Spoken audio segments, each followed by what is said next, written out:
बच्चों आइए आज हम कक्षा 12वीं के इतिहास विषय के अंतर्गत देखेंगे कबीर के प्रमुख उपदेश कौन कौन से हैं। आइए देखते हैं कबीर के मुख्य उपदेश।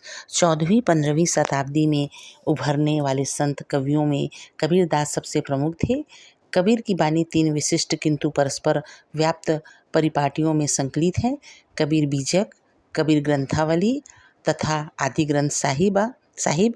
इन ग्रंथों में संकलित कबीर के प्रमुख उपदेश हैं। पहला, कबीर दास ने हिंदू धर्म के बहुदेववाद और मूर्ति पूजा का खंडन किया।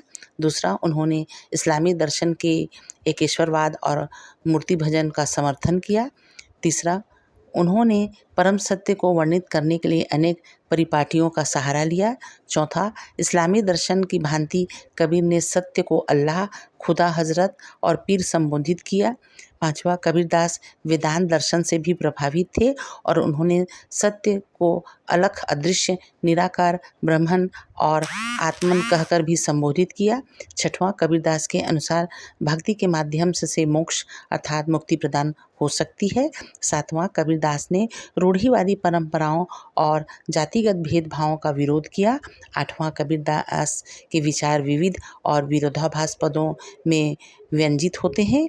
उनकी कविताएं जिक्र और इश्क के सूफी सिद्धांतों का इस्तेमाल नाम, सिमरन और हिंदू परंपरा की अभिव्यक्ति के लिए करती हैं।